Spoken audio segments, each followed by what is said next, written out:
right, we'll go ahead and get started. We'd like to welcome defending champion Tom Hoge to the interview room here at AT&T Pebble Beach Pro-Am. Tom, just some opening comments on what it's like to be back at a place that holds some great memories. Yeah, it's a lot of fun. This is a spot that's really grown on me over the years. I think it's my 9th time playing in this tournament now, and really look forward to being back here this week. And so throw on top of it, winning here last year is fun, and just excited to get back. It's been a full year since I've been back, so fun to be here. Awesome. And you're making your 10th start of the season, 3 top 10s. Just kind of thoughts on the season so far and what your game looks like entering this week. Yeah, it's been pretty solid. I felt like I've hit the ball pretty well, tee to green, so it's given me a lot of opportunities each week, and kind of just waiting for that putter to click here one of these weeks like it did last year. Awesome. With that, we'll open up to questions. MK? Hey, Tom. When you look at the last year, what's been the best part about being a PGA Tour winner?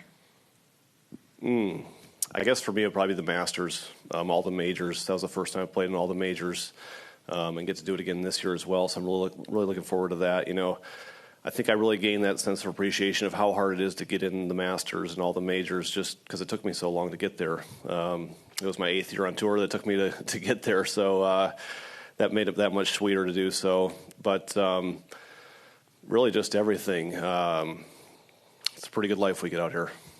Last year, too, after the win, they asked you how you were going to celebrate, because it had been a few years since you celebrated. How did you celebrate that victory?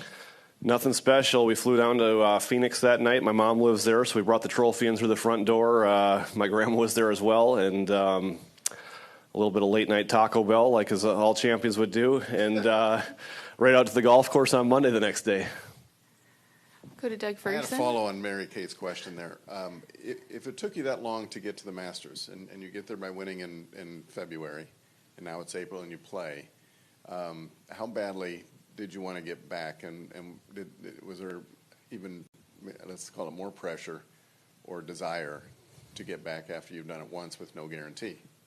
Yeah, for sure. I mean, I was pretty beat up after that week last year. That's a tough golf course with some tough conditions last year, so that was a tough week. But I really enjoyed it. I would say my family enjoyed that week a lot more, just how special of a place that is. But, you know, I was in a really good spot last year in the FedEx Cup after I won here and knew that I was in pretty good shape to make the Tour Championship, and I think I did so by May. So I kind of knew that I was ready to go back there, but I really haven't thought about it a lot as we've played the season, just because we have so many big events coming up each month, it feels like. But as we've gotten closer here, starting to make some plans as far as housing and that stuff goes, getting excited again for it.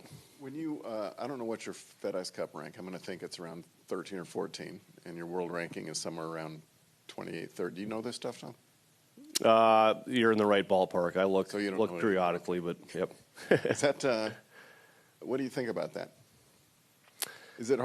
I don't want to call it a pinch me moment, but is it a feeling like you felt you would be here all along, or is it kind of cool to look at where you are in the world ranking? Man, there's a lot to that. I feel like I've had the potential to be here, but it's taken me so long to get there that I would say I've got a lot better appreciation for it. Just like getting into these majors, that you see how many good players they are.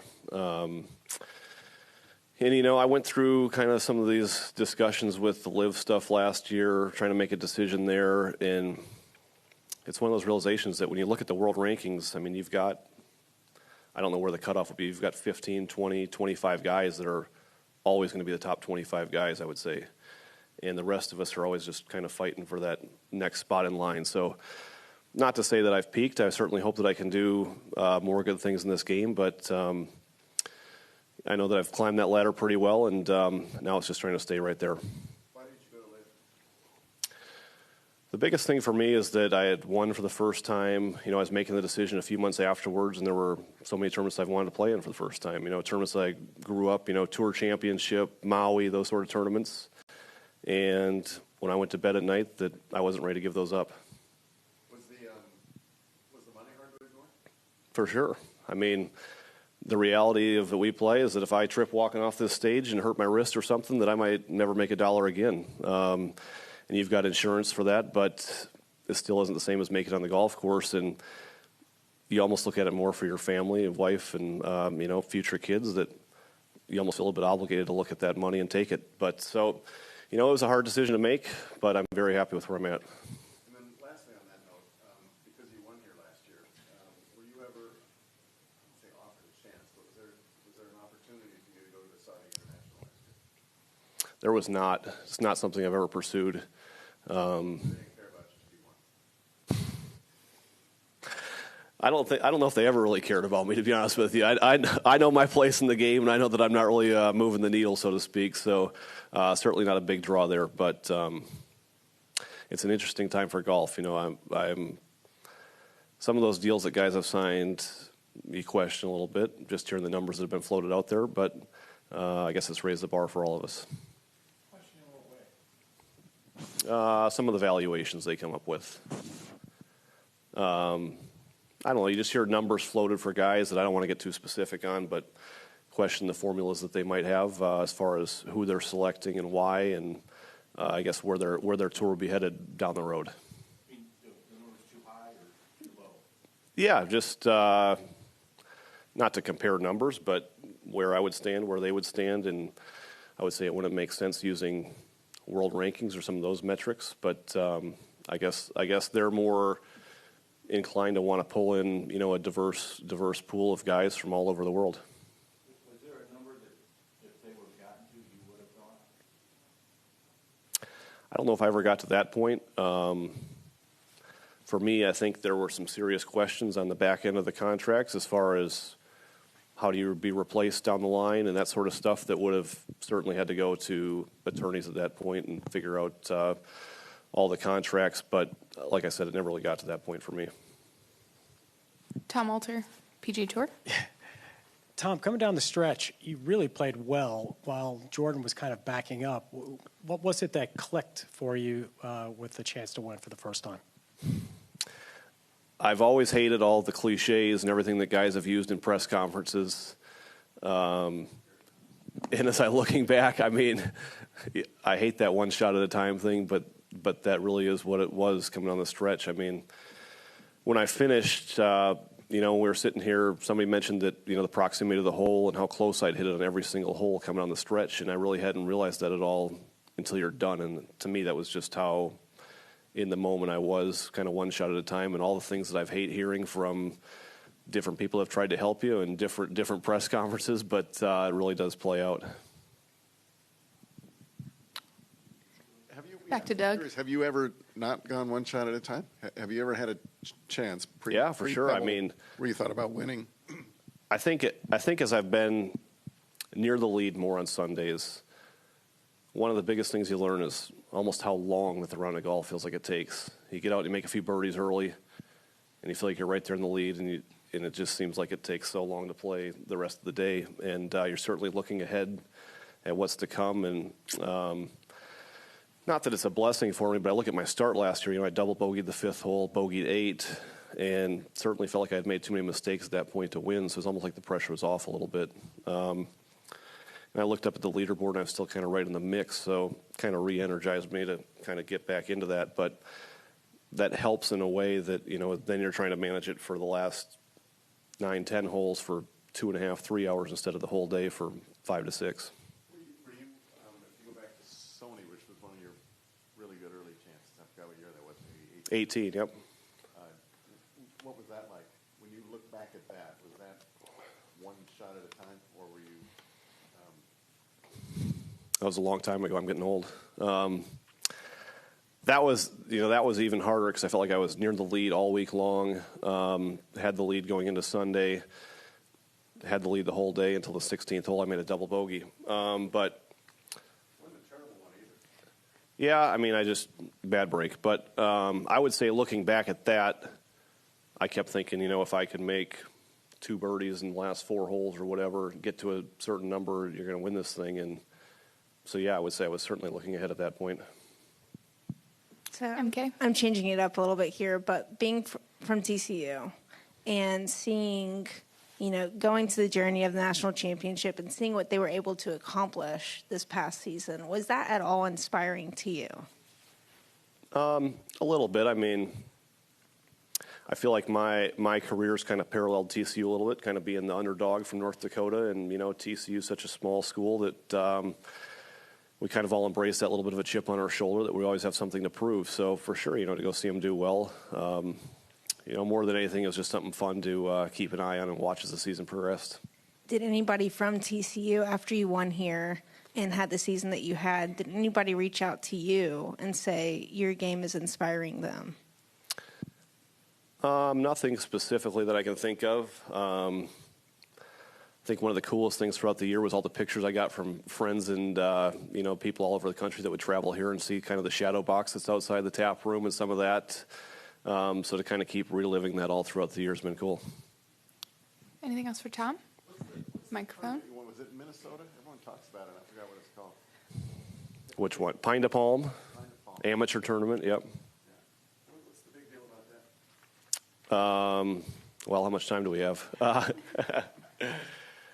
much as you want. It's a very unique golf tournament, so its format's the same as the U.S. Amateur. You play 36 holes of stroke play, 64 going to match play, but it's on a 6,200-yard golf course. And I want to say they get 500 to 600 players every year because they have flight, senior division, mid-amateur, all the way down. So kind of to cram that many people into one golf course throughout the whole week and have a tournament. You're staying kind of on the lakes in Minnesota. It's just a fun week that everybody loves up there. No, I'd won a few mini tour events. I won one on the Canadian Tour, but yeah, that was a long time ago. Can you talk about, you said you played the 4 majors for the first time last year. What was the anticipation going in, and did they live up to what you thought they'd be like? Yeah, I mean, I had experiences with the U.S. Open and the PGA Championship in prior years, so knew a little bit what that would be like. But, what a great year to play the Masters and then play the Open Championship at St. Andrews was pretty cool. And, yeah, I would just say to be on that stage is where you've always dreamt of being. To get to play in all 4 for the first time was really cool. I would like to play a little bit better in all 4 of them this year. That's kind of a goal. So certainly excited to get back to them. Had you been to St. Andrews before? I had never been to Europe at all before. So I played the J.P. McManus Pro-Am in Ireland and then Scottish Open, British Open for the first time. So I need a lot of work on leg putting still. Could you just talk about, I mean, obviously you've seen the first tee at the old course, but never obviously played it, as you said. Could you just talk about what that was like? Yeah, I mean, so I missed the cut at Scottish Open, so I got up there Sunday, so a little bit early. And right as we were kind of checking in and getting into our old course hotel room was when Tiger, and I think he's with JT, went out and played on Sunday afternoon. And just to see kind of the mob of people coming out of the city with their dogs and everything running around, following them around, was just pretty cool. And just the history of all that, shut the golf course down and make it a park on Sunday, I think was a good sort of perspective to get leading into the week that I'm glad that I got to see. But, I would say that my trips over there have certainly changed how I look at golf a little bit over here through more of a golf architecture lens and understand why designers do what they do with some of the questions they ask us a lot more. So things make a little more sense after seeing that. Do you feel like, too, by playing those courses, you kind of get a little bit more rounded kind of game? Yeah, for sure. So much of what we do is just hit it high and far and then go chase it and do the same thing again. And you really do have to have a lot of shots over there. And, I didn't feel like my game was real sharp going into those few weeks. And I don't know if it was travel or what it might have been, but it certainly exposed my weaknesses those weeks a little bit more than I think that our typical tour setups would. Anything else for Tom? Microphone, please. Did Kelly go with you to the Pro-Am? She did, yep. Did she have a good time? Unbelievable. Why? I mean, incredible spot. Madeira Manor's as good as it gets, I would say. Is there a lot of pressure for you to go back? Yeah, I hope that I get the chance. I'm not sure if I ever will get the chance to go back to that, but they took care of the wives very well, too, with some gifts and all the events throughout the week. So just a cool spot to be there.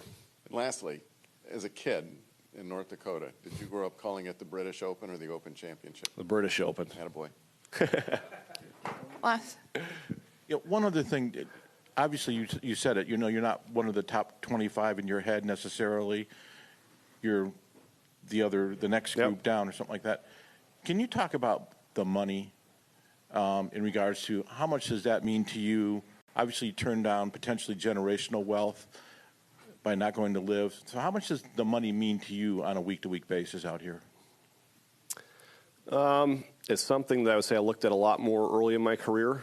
Doug and I had a conversation a few weeks ago that as I've been out here on tour, I've always tried to get that next year of status, right, and just keep playing as long as I can. And my goal from the start has been to save enough money that whatever the next chapter is, that decision can kind of make with a little more flexibility and freedom because money's put aside.